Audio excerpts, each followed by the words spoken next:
Faltan ya menos de 2 semanas para las elecciones de Estados Unidos y el ambiente es cada vez más tenso de cara a una de las presidenciales más disputadas de los últimos años.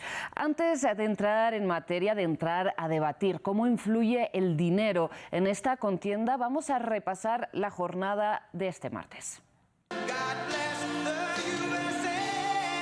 En su discurso de apertura ante líderes hispanos en Florida, Donald Trump pasó a la ofensiva, intensificando los ataques personales contra Kamala Harris. Hay algo malo en ella. Es lenta, de bajo coeficiente intelectual, algo, no sé qué demonios es, pero miente. El candidato presidencial republicano también criticó la agenda de la vicepresidenta en las últimas horas por no incluir ningún acto público. Trump ignoró que Harris, en cambio, mantuvo reuniones en Washington, D.C. y grabó entrevistas con Telemundo y NBC, tras más de 14 días consecutivos de viajes para actos en estados clave. Ahora mismo está durmiendo. Ella no pudo avanzar en la carrera. ¿Sabes? Piensas que cuando te quedan 14 días no estarías durmiendo. Es muy perezosa y tiene esa reputación.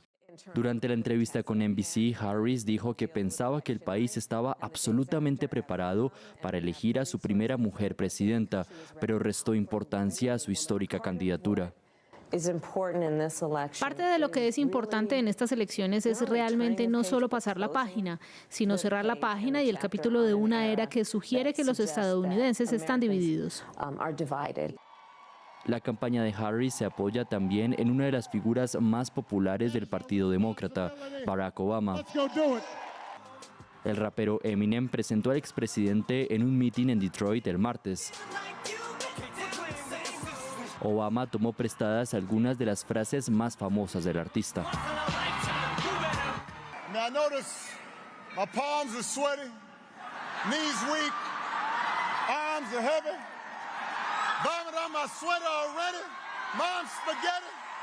El miércoles, Harris regresa a Filadelfia, en el disputado estado de Pensilvania. Trump, por su parte, celebrará un par de actos en Georgia, donde las encuestas sitúan a los dos candidatos empatados. Bien, según las últimas informaciones de la Comisión Federal Electoral, Kamala Harris ha batido un nuevo récord de recaudación. Su campaña, el Comité Nacional del Partido Demócrata y los llamados PACs o Comités de Acción Política, en los últimos 3 meses juntos han obtenido más de $1.000 millones, lo que es más que lo que ha recaudado Donald Trump en este año. El dinero no garantiza la victoria, pero indudablemente influye en la carrera hacia la Casa Blanca. ¿De qué manera? ¿A cambio de qué? ¿Por qué las elecciones de Estados Unidos son cada vez más caras? Antes de debatir todas estas cuestiones, les recuerdo que ya saben que pueden repetir este programa en nuestro canal de YouTube y también en nuestra página web, france24.com, pero ahora también lo pueden hacer a través de las principales plataformas de audio, son las que ven en sus pantallas. Ahora sí, les presento a nuestros invitados de hoy. Por un lado, contamos con Luis Montes. Él es analista político internacional, estratega demócrata y socio fundador de Pan American Communications y está con nosotros desde Nueva York. Por otro lado, tenemos a Marcel Felipe. Él es presidente de la Fundación Inspira América, abogado y empresario y ha sido representante de gobiernos y de jefes de Estado. Nos acompaña desde Miami, Florida. Muchísimas gracias a ambos por aceptar esta invitación al debate de France 24. Y antes de entrar en materia de hablar de dinero en campaña, les quiero preguntar cómo sienten desde sus respectivas ubicaciones, desde Nueva York y desde Miami, este ambiente electoral, ya menos de 2 semanas para las elecciones. Luis, empiezo por usted. Me parece que verdad ha sido una importante remontada la que ha hecho la vicepresidenta Harris en los últimos meses desde su nominación. Creo que verdad hace 3-4 meses la realidad era completamente diferente. En estos momentos hemos visto cómo ha logrado expandir el mapa electoral. Hay 7 estados que están en juego y para quienes quieran verlo incluso un poco más extenso, podemos hablar también sobre estados como Carolina del Norte, que en ningún momento ¿verdad? Estaban en juego bajo la presunta nominación del presidente Biden. En este sentido, creo Sí. que ¿verdad? La elección igual va a estar cerrada, pero va a ser importante esos estados. Pues en esta elección tan disputada enseguida vamos a entrar a hablar de cómo influye la inversión que hace cada campaña, pero antes, Marcel, le traslado a usted también esta pregunta desde Miami, Florida. ¿Cómo percibe este ambiente electoral ya a menos de 2 semanas de las presidenciales? Bueno, mira, creo que sí va a ser una campaña reñida, en eso estamos de acuerdo. En cuanto al voto popular, creo que no, posiblemente no sea tan reñida en el voto que importa en los Estados Unidos, que es el voto electoral. Es decir, hay 7 estados que están bastante reñidos, en muchos casos por un punto o menos, y ese grupo de personas, por lo general, no uniformemente, es más o menos el mismo tipo de personas, que a este punto, con 2 candidatos tan distintos, no han tomado una decisión, con lo cual lo más probable es que ese grupo de personas vaya para un lado o vaya para el otro, y con ellos, aunque el voto popular siga siendo muy reñido, puede que el voto electoral quede bastante amplio y que no estemos viendo unas elecciones creo yo, que tomarían semanas o meses para determinar. Hay que ver para qué lado van. En algunas cosas, pues se ha visto que luego de que Kamala Harris tuvo un bounce inicial, pues en muchas cosas ha ido la corriente a favor del presidente Trump, pero en otras no. Así que yo creo que es muy difícil predecir cómo va a terminar en el voto electoral, que es el que cuenta, pero definitivamente en el popular va a ser reñido.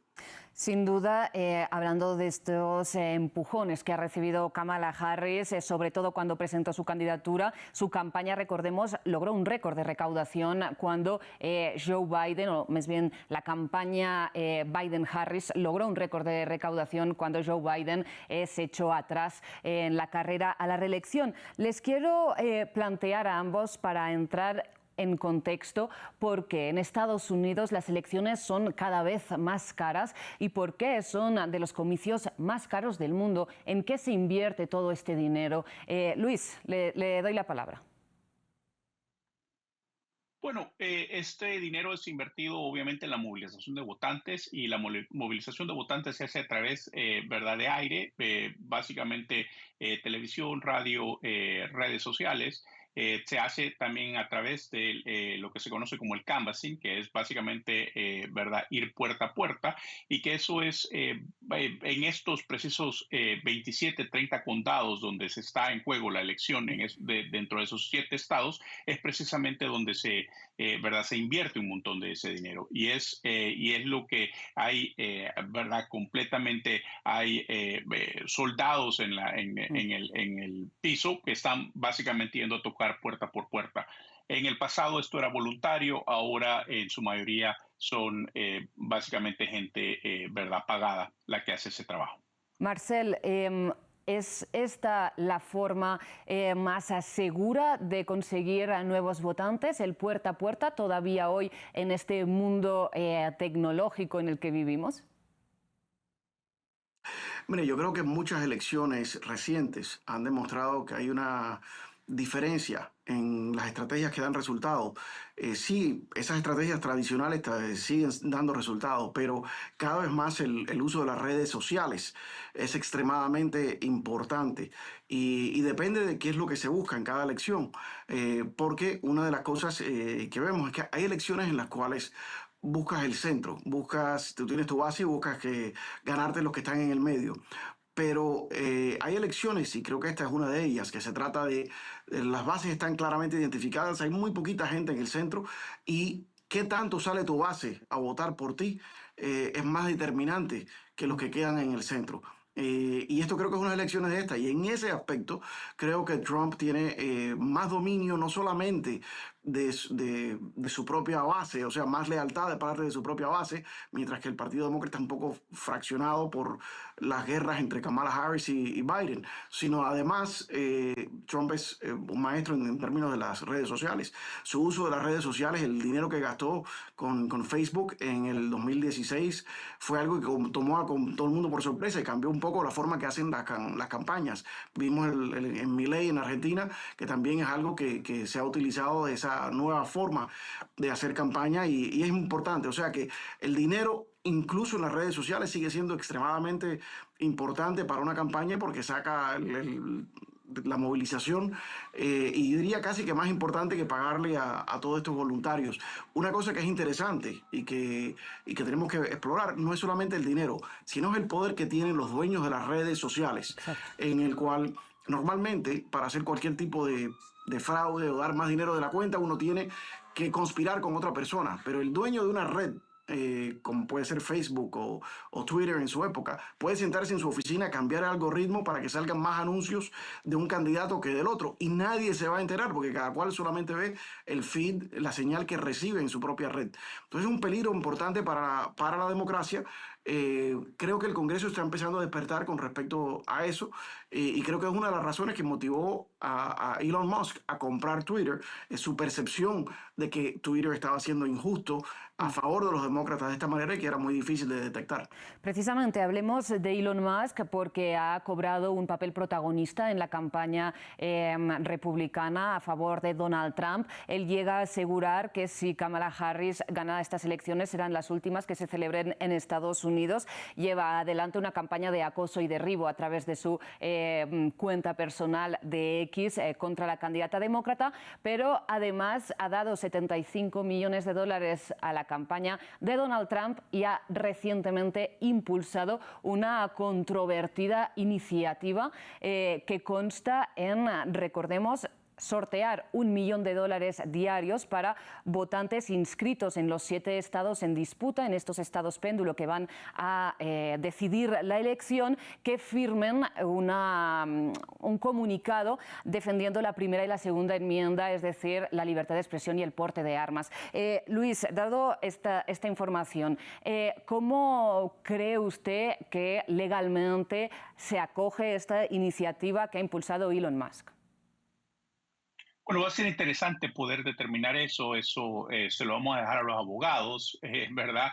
Pero lo que sí es cierto es de que en el pasado, por ejemplo, una famosa compañía de sorbetes aquí, que se llama Ben & Jerry, ¿verdad? Ofrecía sorbetes gratis a la gente que se acercaba con un pin que decía "yo voté".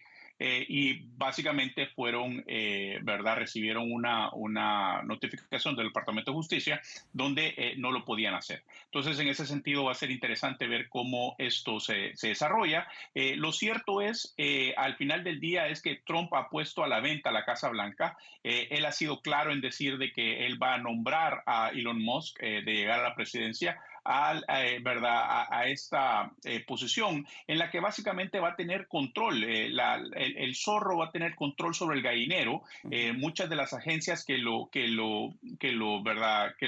regulan, él va a estar a cargo de eso, lo que le podría estos 75 o 125 millones de dólares que está gastando, dependiendo de los números, simplemente se le van a multiplicar por billones de dólares, dado los contratos que él tiene con Defensa, con NASA y con todas las demás otras agencias. Y esto es precisamente parte de la corrupción la que se está denunciando desde ya y la que se está tratando de prevenir que suceda. ¿Verdad? Trump es una persona transaccional, es una persona que pone a la venta ¿verdad? El gobierno. Lo hemos visto, por ejemplo, en Arabia Saudita con su yerno, Jared Kushner, cómo han hecho este tipo de negocios. Una y otra vez hay ¿verdad? Evidencia donde Trump simplemente no le importa las regulaciones, no le importa todas esas leyes anticorrupción que están en los libros. Él simplemente hace y toma decisiones caprichosas que a la larga benefician a sus donantes. Y como estratega, Luis, le pregunto, ¿hasta dónde cree que el poder de Elon Musk como propietario de X puede decantar la elección y cómo podrían contrarrestar los demócratas esta influencia? Bueno, Elon Musk me parece que es parte de lo que se conoce en inglés como un fringe, ¿verdad? Últimamente ha salido con ideas bastante, fuera de lugar, en el sentido de que no están en parte del mainstream. En ese sentido, creo que a la larga es alguien que es percibido como excéntrico, como alguien que busca, ¿verdad?, llamar la atención de una manera inusual y creo que, ¿verdad?, desmedido en ese sentido. Nadie le quita lo exitoso que ha sido como empresario, pero eso lastimosamente no se traduce en asuntos públicos, como en este caso es precisamente asuntos electorales. Creo que ahí va a haber bastante problema en el sentido de que el votante, nuevamente, el votante independiente, que es quien va a decidir esta elección, simplemente él no cuenta con una buena aprobación dentro de ese grupo y esto es lo que va al final no creo que tenga una mayor incidencia en esa clase de votante. Marcel, Luis comenta que no cree que tenga una mayor incidencia en los votantes clave. Usted defendía lo contrario en su pasada intervención. No sé si quiere responder a las palabras de Luis. Absolutamente. Absolutamente. Creo que la última intervención de mi colega hemos pasado de ser una entrevista analítica a un anuncio político pagado por la campaña de Kamala Harris y completamente equivocado y no apoyado por la lógica. Primero que todo, decir que un fringe, es decir, que no va con las ideas predominantes. Hay que decírselo a los 100 millones de personas que lo siguen diariamente en sus redes sociales. El gran apoyo que le da Elon Musk al presidente Trump no es con respecto al dinero que da, sino la influencia que tiene Elon Musk, que es una de las personas más influyentes del mundo entero.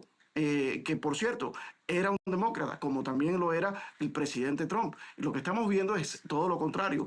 Quien se está yendo del mainstream, o sea, de lo que es el contacto con el público americano, es el Partido Demócrata, que se ha convertido en un partido socialista. Y con la salida de Biden sale el último demócrata de los demócratas centristas de antes y se han radicalizado a un punto para el cual el pueblo americano no está listo ni preparado ni desea. Y por eso es que en este momento, a pesar de todos los juicios que han utilizado en contra del presidente Trump, mientras más juicios le ponen, más sube su popularidad, porque lo ven como la perversión de la justicia, el uso de la justicia como un arma de ataque político, cosas que suceden en países donde existe la corrupción, pero algo que nunca se había utilizado en los Estados Unidos. Le ha salido fallido completamente la estrategia de llevarse el partido y el país hacia un modelo del tercermundismo, de lo que pudiera ser un chavismo, un intento a moverse hacia el chavismo.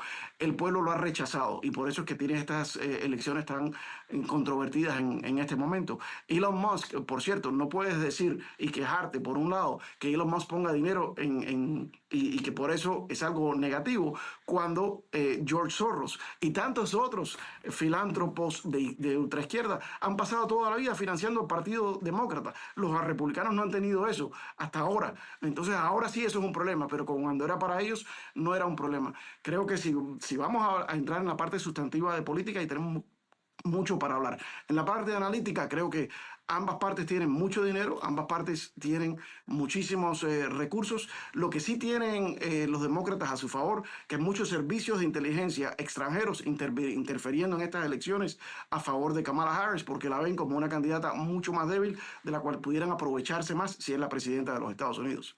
Hablemos precisamente de este apoyo financiero a un candidato u otro, a Harris, y luego hablaremos de Trump y en lo que esperan precisamente los donantes si Harris se convierte en presidenta de Estados Unidos. Porque usted estaba señalando, Marcel, que ella y que el Partido Demócrata habían, digamos, virado tanto hacia la izquierda que representan incluso un modelo socialista.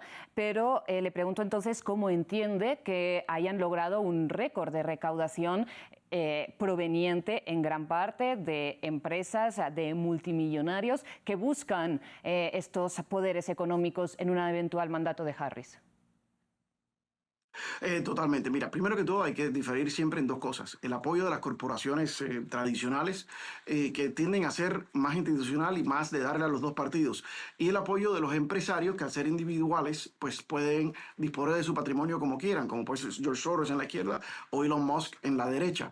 Pero por supuesto es mucho mejor siempre para el capitalista una sociedad socialista, porque en la sociedad socialista no hay competencia. El gobierno escoge quiénes son los que mandan. El gobierno escoge cuáles son las empresas que tienen monopolios. Y por supuesto, Cuba es el lugar ideal para los capitalistas porque tienen monopolio en la industria que el gobierno les concede. En China no existe ni un solo billonario que no sea parte de la maquinaria del gobierno, donde verdaderamente se puede trabajar y tener desempeño y hay que ganárselas en la sociedad del libre mercado. Así que, por supuesto, siempre va a haber, además, en la parte de los empresarios como cualquier otra persona, tienen diferentes puntos de vista, los hay izquierdistas, los hay de derecha, y en un país como Estados Unidos, donde existe la libertad, cada cual es libre para apoyarlo, y van a seguir teniendo lo mismo. O sea que no hay una gran diferencia ni una contradicción en eso. Están los intereses siempre que buscan ganarse algo, y están los intereses que lo hacen por ideología. Yo creo que George Soros lo hace por ideología. George Soros no creo que quiere buscarse ningún contrato de ninguna forma. Igual Elon Musk lo hace por ideología. Si le convendría, a Elon Musk le convendría mucho más quedarse en el centro, sobre todo teniendo la plataforma X. Le sobra, es el hombre más rico del mundo, no necesita dinero. Cuando tienes cierta cantidad de dinero, ya tu motivación principal no es el dinero. Si lo fuera, no hubiera arriesgado todo lo que se ganó en hacer esta nueva empresa que hizo con Tesla, porque él se jugó todo lo que había ganado en PayPal. O sea que está bien decirlo, pero la realidad es que eso no es lo que motiva a estos grandes empresarios. Hablemos precisamente del mecanismo que permite estas millonarias donaciones de dinero, y hablamos de los Super PAC, y les agradecería, Luis, le doy a usted la palabra, que antes de entrar en el debate nos ayude a esclarecer un poco lo que son estos mecanismos, porque quizás fuera de Estados Unidos y del mundo más puramente electoral no lo conocemos al detalle, ¿no? Sí, bueno, estas son organizaciones, en teoría, organizadas bajo el código 501C4, se conocen el código de la IRS, ¿verdad? Que son básicamente vehículos que pueden recibir cantidad indefinida de dinero y no necesariamente tienen que dar a conocer los donantes, ¿verdad? De una manera periódica como hacen las campañas, sino que se hace, ¿verdad? Ya sea cada trimestre o cada año. Es por eso, así es como ha estado funcionando Elon Musk en los últimos 2 ciclos electorales. Él básicamente a través de una tercera parte ha puesto dinero y luego ese dinero es transferido a un PAC, ¿verdad? Como se conocen, y este PAC es básicamente la que hace los gastos políticos para movilizar votantes. Entonces, esto es básicamente una manera de esconder y de esconderse bajo la transparencia, ¿verdad? Que se promueve a través de las otras leyes, que es precisamente y que es completamente válido y es legal, hay que decirlo. Entonces, en ese sentido, así es como trabajan estos famosos Super PAC. La otra, sí. No, Luis, permítame que haga un apunte que no sé si considera usted que es relevante o no, y es que, según tengo entendido, por ley, estos Super PAC no pueden trabajar de forma coordinada con la campaña. ¿Eso qué significa y quién lo controla? Muy atinado, exactamente. Esto es básicamente una de las reglas, es que estas son, ¿verdad?, organizaciones independientes de los partidos y de los comités de candidatos, que precisamente parte de la ley es que no permite la coordinación de mensajes. En muchos casos se puede ser a favor o en contra del candidato o de una causa, ¿verdad?, para poder movilizar gente. Entonces, sí, es muy importante esa aclaración, donde si bien esta gente está gastando, a la larga lo que están sí empujando una agenda en pro o en contra de candidatos, ¿verdad?, pero no puede haber una coordinación directa con las campañas. Y Marcel, para trasladarle a usted, ¿esto exactamente cómo se traslada en el terreno? Este hecho de llevar adelante una agenda que favorezca o vaya en contra de demócratas o republicanos, pero sin una coordinación con la campaña. Digamos, en el terreno, ¿en qué se traduce? No, mira, y para que los televidentes puedan entender, parte del raciocinio detrás de eso es que las campañas tienen un límite de cuánto las personas pueden donar a una campaña, y esos límites son relativamente pequeños. O sea, creo que estamos ahora a $5.800 por ciclo electoral. Entonces, los PACs no tienen esas limitaciones. Yo puedo darle $100.000 a un PAC, $1 millón a un PAC. Entonces, para que ese dinero no influya desproporcionadamente a la campaña, no puede estar en coordinación con la campaña. Ese es el raciocinio a grosso modo de la ley. Entonces, pero sí me permite a mí como ciudadano, si yo quiero mucho a Donald Trump o yo quiero mucho a otro candidato, decir, yo voy a poner todo mi dinero en función de la elección de ese candidato, pero lo hago por cuenta propia, porque si no lo puedo hacer sería una violación de mis derechos de libertad de expresión. Pero no lo puedo hacer en coordinación porque si no sería como contribuir más allá de lo que se permite contribuir a una campaña. Ahora, en la práctica existen los dos modelos. Existen organizaciones como la nuestra, que queremos la libertad para Cuba y promover la libertad para Cuba, y por lo tanto, pues llevamos mensajes a favor de los candidatos que favorecen la libertad de Cuba, independientemente de los candidatos. Y como esa está también el NRA, las ambientalistas y organizaciones que en otros países serían partidos de temas específicos. Okay. Pero por otro lado están PACs que son organizados por los mismos candidatos, donde antes de declarar su candidatura, todavía no son candidatos y por lo tanto es legal, ellos conforman ese PAC, luego renuncian del PAC, dejan a alguien de confianza como cabeza de ese PAC y se van a hacer su campaña y abren entonces ya la campaña legalmente. En esos casos, por lo general, hay mucha coordinación porque aunque no sea ilegal y no hagan la coordinación técnicamente, pues estás escogiendo una persona que sabe exactamente cuál es tu estrategia y sabe más o menos por dónde van los tiros, alguien de confianza, un gran estratega político. Y en ese sentido, aunque no exista legalmente una cooperación, pues sí existe una sintonía de mensaje.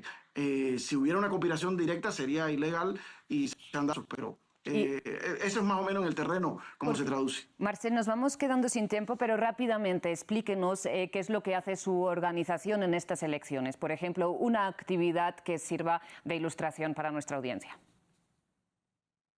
Mira, un mes luego de la inauguración de Joe Biden se iba a anunciar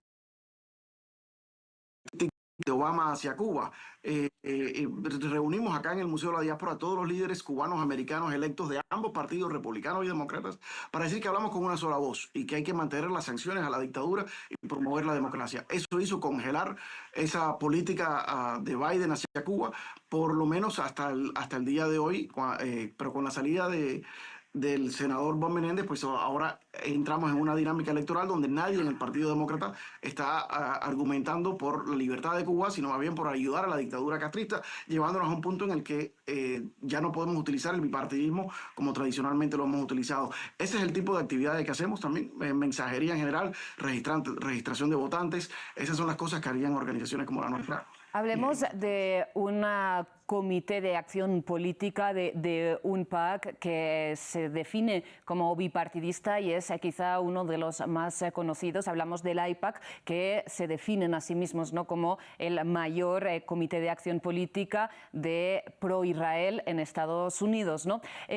Precisamente ellos explican en su página web que en este ciclo electoral de cara a las legislativas, los 129 demócratas respaldados por AIPAC, que han tenido sus primarias en 2024, han ganado. Estos demócratas son fuertes voces pro-Israel, y también que 193 republicanos respaldados por el AIPAC han ganado sus elecciones. Le pregunto, Luis, como estratega demócrata, ¿cuál es la influencia de AIPAC? Hay más comités pro-Israel, pero en este caso hablemos del AIPAC en las agendas políticas de los representantes estadounidenses, en particular de los demócratas. Sí, bueno, AIPAC se mantiene quizás como uno de los PACs más efectivos en la política estadounidense. Hemos visto cómo, ¿verdad?, han derrotado a por lo menos 2 miembros de lo que se conocían como los miembros ¿verdad?, del escuadrón, ¿verdad?, que eran básicamente una aquí en Nueva York y otra fue precisamente en Missouri. Entonces, estos, ¿verdad? Ellos han sido muy efectivos, logran coordinar recursos, logran poner gente ¿verdad? En las calles de estos distritos, y es la manera como ellos ejercen su influencia y promueven, ¿verdad? Abogan por la política que ellos ven del Estado de Israel en Estados Unidos. Creo que esa es parte de ¿verdad? Parte de la efectividad que ellos han demostrado a través de los años, y en ese sentido, particularmente en este contexto, en esta coyuntura que se vive, han sido mucho más visibles ¿verdad? Se ha puesto en mucho más relieve esa influencia que han tenido, ¿verdad? En la Casa de Representantes, sobre todo, ¿verdad? Derrotar efectivamente a miembros que no estaban de acuerdo con las políticas que ellos, ¿verdad? Promueven. Le traslado a Marcel también la misma cuestión para preguntarle en qué modo usted considera que la política que está manteniendo la administración de Joe Biden, o que tanto el candidato Donald Trump como la candidata Kamala Harris respecto a este apoyo parece que incondicional a Israel, responde a la financiación que reciben por parte de AIPAC o de otros grupos, digamos, pro-israelíes. Sí, bueno, mira, eso es extremadamente importante. El apoyo de Kamala Harris a Israel no es incondicional y eso se ha notado un poco en el apoyo entre la comunidad judía, que tradicionalmente era demócrata, pero cada vez se vuelve más republicana porque la política de Israel de los republicanos ha sido más consistente, mientras que los demócratas, a medida que se han ido hacia la parte de izquierda, o sea, se han vuelto casi socialistas, pues se han ido más con la parte palestina, mientras que los demócratas tradicionales de antes siempre eran fieles amigos de Israel. Pero el modelo de AIPAC es el modelo que seguimos nosotros los cubanos por mucho tiempo y nos convertimos después de AIPAC en el lobby más influyente en la parte de política internacional. Barack Obama le hizo un flaco favor al Partido Demócrata cuando decidió, después de quedar electo por segunda vez, porque sabía que si no perdía la Florida, decidió hacer esa apertura hacia el régimen de La Habana y ayudar al régimen de La Habana. Con eso perdió la Florida, convirtió la Florida en un estado republicano que ya no está en juego como antes estaba, pero en el proceso se ha llevado a tantos demócratas a ese lado que nos ha prevenido a nosotros de seguir usando esa política bipartidista, porque ya no tenemos opción. No es que tengamos dos candidatos compitiendo por cuál tiene una política más dura hacia Cuba, sí, sino tenemos uno claramente diciendo que quiere seguir con la política de Obama y uno que quiere decir que quiere ayudar al exilio cubano. O sea que se está volviendo cada vez más difícil esa movida bipartidista. AIPAC, como es el líder en los PACs de política exterior en los Estados Unidos, ha logrado mantenerlo a pesar de que lo han estado llevando y cada vez más hacia la derecha por las decisiones del Partido Demócrata, pero creo que ha logrado mantenerse y creo que va a lograr mantenerse. Depende de cómo esta elección va a cambiar el Partido Demócrata de una forma o de otra. Si el presidente Trump gana, creo que la influencia de Barack Obama en el Partido Demócrata se va a disminuir y van a regresar los moderados. Si el Partido Demócrata gana, creo que vamos a ver un Partido Demócrata ultra radicalizado y ya completamente hacia ideas como la que ha propuesto Obama y Kamala Harris, de controles de precio, como en los países socialistas, cambio de sexo para los prisioneros o migrantes detenidos y, en fin, una serie de cosas que están fuera de lo normal para los Estados Unidos. Bueno, veremos lo que sucede, ya lo analizaremos después de las elecciones, pero nos vamos quedando sin tiempo para este debate. Solo les quiero plantear una pregunta final a modo de conclusión, y es si cada vez las campañas electorales en Estados Unidos son más caras, ¿en qué medida esta dependencia de los grandes donantes, de los grandes poderes económicos y lobbies, resta independencia ideológica de los candidatos políticos? Le planteo la misma pregunta a uno y a otro. Marcel, ya que tenía usted la palabra.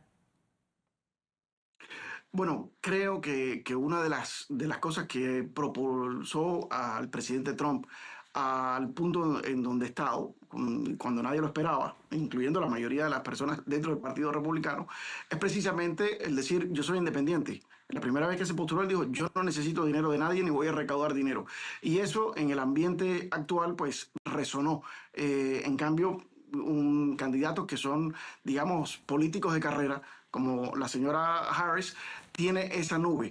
Es injusto porque existen de los ambos partidos, no estoy diciendo que ella es la única, pero definitivamente creo que eso puede llevar a que cada vez más el candidato que tenga esa independencia económica tenga una herramienta que no tenga su contrincante. Y la pregunta es si eso va a ser suficiente o si los contrincantes con más dinero de intereses creados van a triunfar. Está por ver. Es decir, cada vez quizá estamos más cerca de ver a millonarios lanzarse a la carrera presidencial. Lo veremos en los próximos años. Luis, también le pido a usted la conclusión. Sí, yo creo que lo importante es remarcar que el 41% de las donaciones, de las contribuciones a la campaña de Harris, de hecho, recaudar este billón de dólares ha sido precisamente de contribuyentes menores, ¿verdad? Contribuyentes pequeños. Por otro lado, el 31% de las contribuciones para Trump solo provienen de menores. Entonces, este argumento sobre, ¿verdad?, quién fondea la campaña, quién contribuye a la campaña y que son, ¿verdad?, en su mayoría personas ultramillonarias o billonarias del Partido Demócrata no tiene, ¿verdad?, no tiene cabida.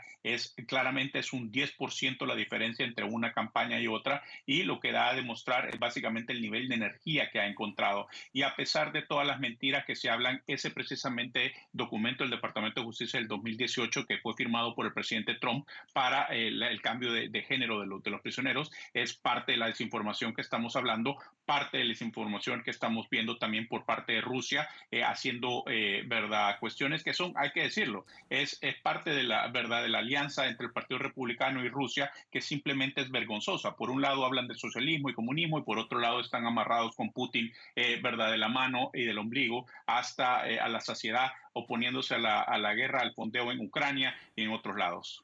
Muchas gracias. Gracias a ustedes dos. Luis, Marcel, lamentablemente nos quedamos sin tiempo para entrar en este nuevo debate que sería la desinformación en esta campaña electoral. Seguro tendremos tiempo de comentar este aspecto en futuros debates en los que también les espero y estaré encantada de invitarles. Muchísimas gracias de nuevo por aceptar esta invitación y haber compartido con nosotros su tiempo.